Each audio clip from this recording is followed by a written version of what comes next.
I first met him in the early 80s in a Chinatown of urban Java. He didn't want his real name or address revealed, so we called him DJ for Dynamo Jack. He was only a healer, he said, but he did direct a powerful energy generated from his own body into his patients. Sometimes he used the needles, sometimes just his hands. He called the energy Qi, and it was so strong that he usually needed a grounder to hold his patients' feet. For years we followed him around Java on his healing rounds, pleading to be allowed to film him, but he always refused, saying his powers resulted from a type of meditation with an ancient tradition of secrecy. It was only when my brother Lorne was suffering from a serious eye infection that he finally allowed us to film him in 1987. It was nothing like any acupuncture I'd ever had. I was getting really powerful electric shocks and couldn't control my movements at all. Yin yang, positive and negative, you know. And my positive from here and my negative from here. And we meet together, this can get like electricity. And is this because you're special? You have a special sort of It's body? meditation every day. It's meditation that does it. Meditation every day. Like you can touch me, like this. It's nothing, okay? It's my burn. Just like this. For our sound recordist, it was also a shocker.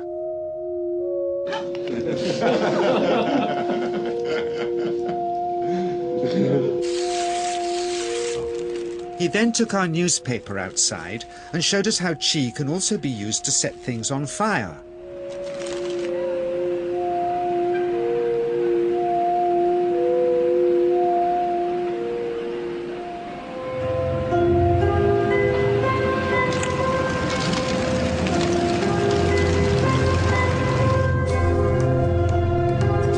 When he heard we'd shown this footage in public, he was very upset and refused all our future efforts to contact him again.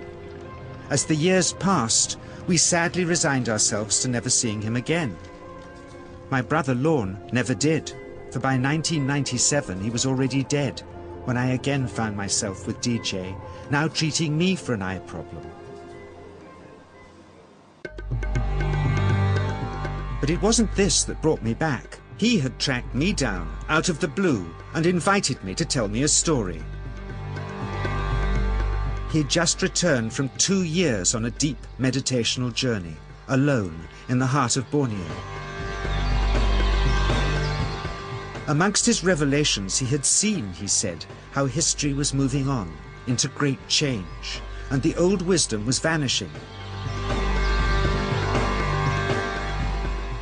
So he'd called me back to film just enough of him to remind us that we all have undreamed of powers sleeping within us, and that there's nothing special about him except for his training in waking them. Grounding this patient, my cameraman Joe is having to use all his weight to keep contact. But Qi is pushing him away. He seems able to control the amplitude of this Qi, like a dimmer switch, and it causes uncontrollable responses in the patients and their grounders.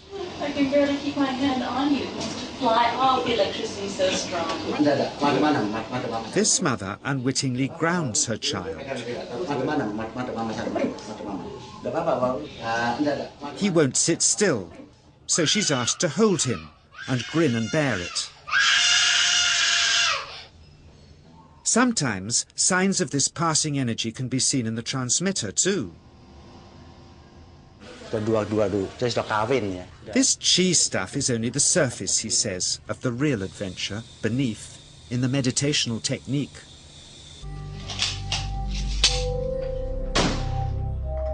Projecting Qi from the palm of the hand can also be used to resist rifle pellets, he says.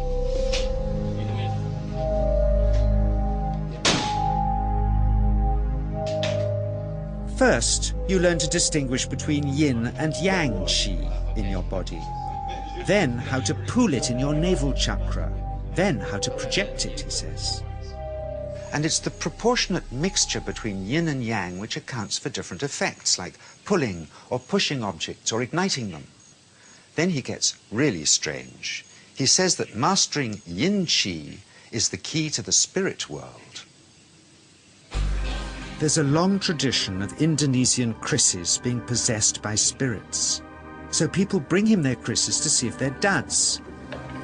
Here, he says, he doesn't manipulate matter by projecting mixtures of yin and yang qi. He merely creates a field of yin energy in which, he says, if there's a spirit, it can manifest itself.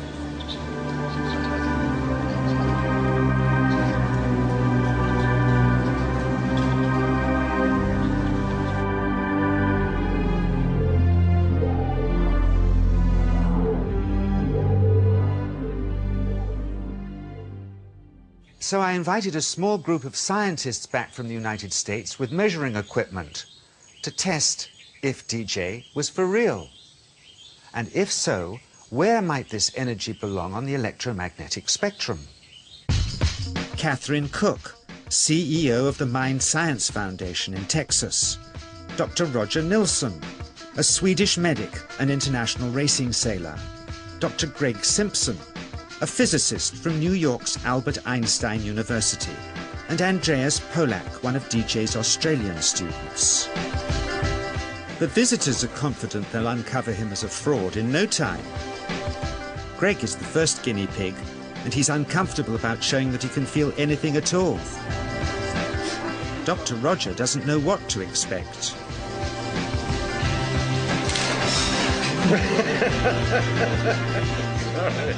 Out comes the metal detector, like the things they use in airports, to see if he has any concealed metal in his body. Then the voltmeter, to try and measure the qi. But how to get it to work? Where's the ground? What settings?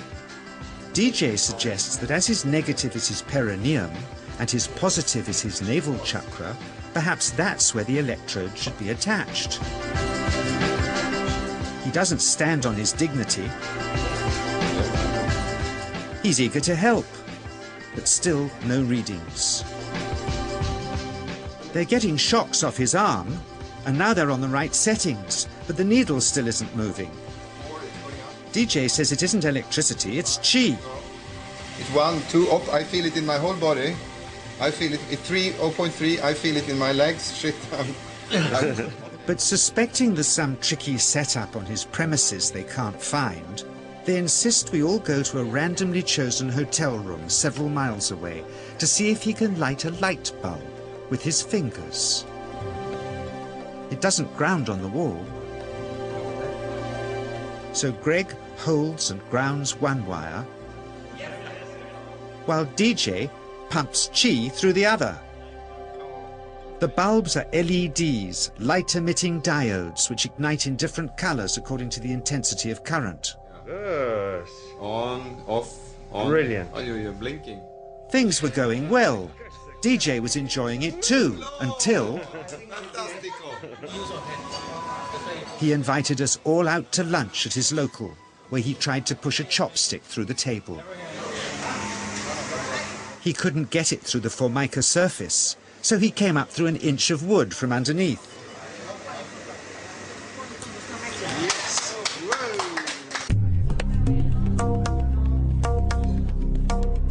Not only did he draw his own blood, but a chopstick splinter had caught Alison here between the eyes, drawing more.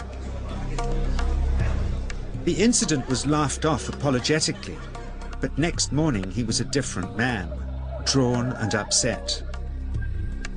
He said he'd been visited all night by his long-dead master, raging that he'd broken the strict taboos of his sect, never to show off in public and never to cause harm or draw blood. He felt deeply chastised. All further testing and filming must end. Never again would he submit to public scrutiny, nor accept any new students. He would sink from sight and continue his healing in obscurity, as he had done since before we met him in the early 80s and had always told us was right.